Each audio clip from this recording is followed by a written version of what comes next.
शिक्षा के दो रूप कर लीजिए, एक आज्ञा। हमारे पूज्य गुरुदेव से जब मैंने रामटेक में कहा कि महाराज जी इतने सालों के बाद आपने मुझे अलग भेज दिया, आप मेरा अलग विहार करा रहे हैं, जब कराने लगे तो आचार्य ने कहा भाई मैंने तो अलग किया नहीं।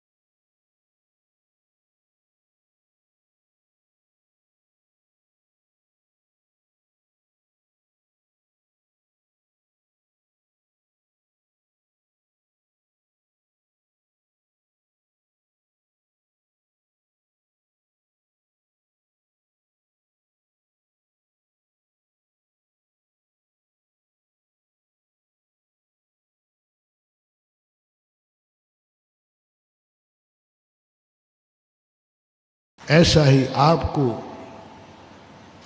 आचार्य श्री के उन शब्दों को सफल करना है तो बस वहीं जाना जहां माँ बाप की आज्ञा हो, वही करना जो माँ बाप की आज्ञा हो। हमारे आचार्य श्री जब थे हम वहीं जाते थे जहां उनकी आज्ञा हो, वही करते थे जिनकी आज्ञा हो। जिनकी आज्ञा नहीं, हमने आज्ञा नहीं है वो नहीं करना, तो समझ लेना माँ बाप तुम्हारे साथ हैं कि उनकी आज्ञा, क्योंकि तुम बेटी हो, क्योंकि तुम बेटी हो। बेटी वही है जो माँ बाप न सही उनकी आज्ञा सही। क्या इस कार्य के लिए जो तुम कर रही हो क्या उसके माँ बाप की आज्ञा है? जहाँ तुम जा रही हो क्या माँ बाप की आज्ञा है? जो कपड़े तुम पहन रही हो क्या माँ बाप की आज्ञा है? जिसके साथ तुम बोल रही हो वार्ता क्या माँ बाप की आज्ञा है? यदि आज्ञा है तुम्हारे साथ चल रही है तो आचार्य श्री का भाव, आचार्य श्री उस ऊंचाई पर पहुंच जाएंगे कि आचार्य श्री वही बोलते हैं जो दुनिया में होता है, जो सत्य है वही बोलते हैं। हमने जैन नारी को, हमने जैन बेटी को हमेशा बेटी के रूप में देखा है, क्योंकि वह तीसरा काम है। कभी कभी आज्ञा नहीं मिल पाती, कभी कभी पिताजी चले गए, माँ चली गई, दोनों मरण को प्राप्त हो गए। अब क्या करें महाराज? तो तीसरा रूप है उनका संस्कार। आज गुरु मेरे पास नहीं है, गुरु की आज्ञा मेरे पास नहीं है, लेकिन गुरु का संस्कार है। आज मैं वैसा ही बैठा हूं जैसा गुरु के सामने बैठा था। आज मैं वही हूं जो गुरु के सामने था। आज मैं वही कर रहा हूं जो गुरु की आज्ञा में करता था। कोई फर्क नहीं पड़ा। गुरु के सामने था तब भी वही सामायिक थी, वही प्रतिक्रमण था, वही चर्या थी, वही आचरण था, वही मूल गुण थे। गुरु की आज्ञा थी तब भी यही कर रहा था। और आज ना गुरु है ना गुरु की आज्ञा है, लेकिन गुरु का संस्कार हमारे पास है। उस संस्कार में अभी हमें यही अनुभूति हो रही है, मैं जो कुछ कर रहा हूँ सब गुरु की आज्ञा में कर रहा हूँ, गुरु के सामने कर रहा हूँ। मैं कर रहा हूँ, मैं तो समझता हूँ कि गुरु सामने बैठा है, गुरु की आज्ञा है, क्योंकि संस्कार वो। तो इसका नाम है नारी शिक्षा, कि तुम्हारे लिए 24 घंटे जो कुछ भी कर रहे हो, क्या तुम्हें उस करने में माँ बाप की संस्कार, आज्ञा या उपस्थिति अनुभव में आ रही है? क्या ये अनुभव में आ रहा है तुम्हें? नकारात्मक। ऐसा तुमने 24 घंटे में प्रमदा, जो दुनिया अर्थ लेती है, कि तुम्हें कोई भी कार्य कर रहे हो, चाहे मन से कर रहे हो, चाहे आंखों से कर रही हो, चाहे कानों से कर रही हो, चाहे किस कार्य को करने में माँ बाप का डर लग रहा है? किस कार्य करने में माँ बाप का डर लग रहा है?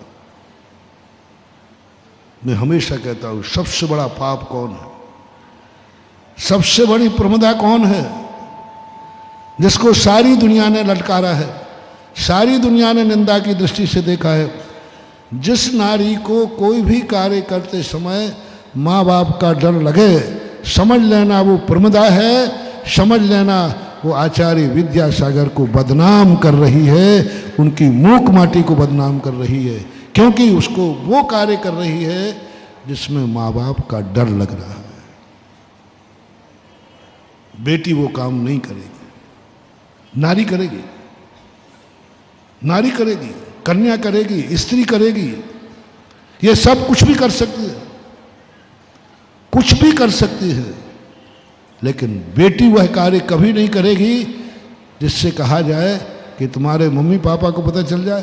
तुम क्या बताओगे? मैं खुद ही जाके बताऊंगी और मुझे आशीर्वाद मिलेगा, क्योंकि मैं वही कर रही हूं जो मेरे लिए संस्कार दिया गया है, आज्ञा दी गई है।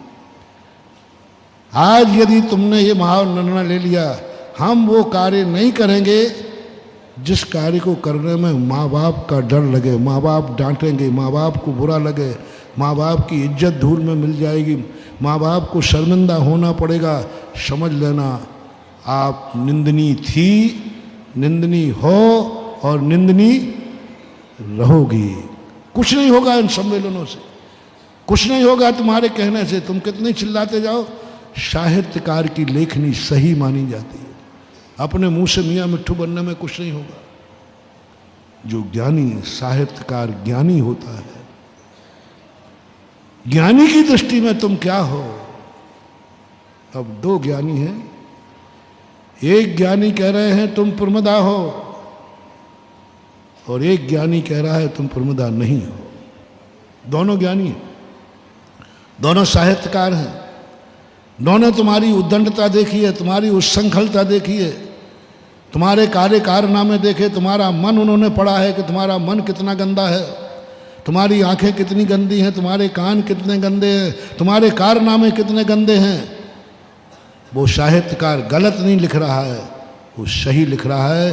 उसने भी देखा है, उसने भी देखा है तुम्हारे लिए ऐसा। उसने देखा है कि तुम प्रमदा हो, उसने देखा है तुम अबला हो, उसने देखा है कि तुम नारी हो, उसने देखा है। जिस घर में गई हो उसी का नाश किया है, उसने देखा है, उसने देखा है। आओ, अपने गुरुदेव भी ज्ञानी है कि नहीं? बोलो ना, वो भी ज्ञानी है। अब दो ज्ञानियों में कहो, दो ज्ञानी विपरीत बुद्धि वाले सामने, अज्ञानी मत कहना साहित्यकार को। ये जितने कोर्स रचे गए इनको अज्ञानी मत कहना, ये सब ज्ञानी हैं। ये दावे से बोल रहे हैं, वो सिद्ध कर देंगे। अब चिंता अपन को है, हम और आपको, कि दोनों साहित्यकार का अर्थ विपरीत है। यदि अब आचार्य विद्यासागर ज्ञानी होने के साथ साथ वो हमारे गुरु भी हैं। वो साहित्यकार ज्ञानी है लेकिन गुरु नहीं है, लेकिन आचार्य विद्यासागर ज्ञानी भी हैं और हमारे गुरु हैं। अब हमें गुरु को सत्य सिद्ध करना है कि गुरु ने जो देखा है वो देख लीजिए। हम ऐसा कोई कार्य नहीं करते हैं जिस कार्य को करने में माँ बाप को डर लगे, माँ बाप की इज्जत धूल में मिले, माँ बाप को शर्मिंदा होना पड़े, माँ बाप की आंखों में आंसू आ जाए, माँ बाप को ये सोचना पड़े मैंने बिटिया को जन्म देकर गलती की है।